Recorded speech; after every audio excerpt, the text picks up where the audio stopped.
Report समझते हैं। अहमदाबाद सीधे चलते हैं, आपको ले चलते हैं। विशाल पांडे हमारे साथ है। विशाल, लंबा समय आपने गुजरात में बिताया है, कैंपेन के दौर तक से लेकर अब नतीजों के दौर तक आपने हर एक मूड को देखा है, जनता के भी और वहां पर जितने भी जनप्रतिनिधि थे उनका भी।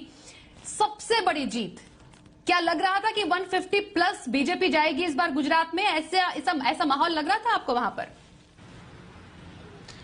बिल्कुल, ये ऐसा माहौल बहुत शुरुआत से ही लग रहा था कि बीजेपी इस बार 150 का आंकड़ा पार कर लेगी, क्योंकि इस बार का जो चुनाव था वो त्रिकोणीय चुनाव था। कांग्रेस बहुत मजबूती से यह चुनाव लड़ते हुए गुजरात में दिख नहीं रही थी। कांग्रेस के बड़े नेता गुजरात से पूरी तरह से गायब थे और आम आदमी पार्टी का गुजरात में आना और जिस तरह से मुस्लिम वोटों का बंटवारा हुआ, उससे यह बहुत साफ लग रहा था कि गुजरात में बीजेपी एक तरफा जीत की तरफ आगे बढ़ेगी। और इसका एक सबसे बड़ा कारण यहां पर यह भी लगा, यहां 6 बड़े मुद्दे जनता के बीच में जाकर पता चले जो कि नरेंद्र मोदी के मैजिक का सबसे बड़ा कारण है। उसमें से जो बुनियादी चीजें आती जैसे शिक्षा, बिजली, पानी, सड़क, सुरक्षा और फिर हिंदुत्व का मुद्दा, ये ऐसे 6 मुद्दे रहे हैं जिसके आधार पर नरेंद्र मोदी का मैजिक लगातार यहां पर 2001 से चलता आ रहा है।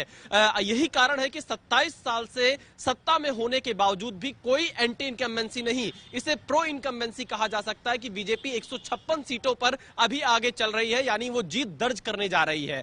गुजरात में बीजेपी के इस जीत का सबसे बड़ा चेहरा अगर कोई है तो वो नरेंद्र मोदी खुद है, क्योंकि यहां पर हम जिस भी इलाके में गए, हमने जिस भी मतदाता से पूछा कि आप किसे वोट कर रहे हैं या किसके साथ जा रहे हैं, तो वो बीजेपी का नाम नहीं लेता था, वो नरेंद्र मोदी का नाम लेता था कि हम मोदी के नाम पर वोट कर रहे हैं। पहला कारण। दूसरा एक बड़ा कारण यह भी रहा गृह मंत्री अमित शाह की रणनीति। अमित शाह यहां पर दिन रात मेहनत करते थे, दिन में चुनावी रैलियां करते थे और रात 2-2, 3-3 बजे तक वो चुनाव की रणनीति तैयार करते थे कि कैसे विपक्षी दलों का वोट जो है वो बीजेपी के साथ लेना है या वोटों में बंटवारा करना है। तो मोदी और अमित शाह की इस जोड़ी ने गुजरात में कमाल कर दिखाया है। 156 सीटें जो कि गुजरात में मोदी और अमित शाह की जोड़ी का कमाल गुजरात में नजर आ रहा है। और आपने ग्राउंड रिपोर्ट और वहां पर किस तरीके से बीजेपी ने अपनी स्ट्रैटेजी बनाई और कांग्रेस कुछ खास मेहनत करती हुई नजर नहीं आई, ये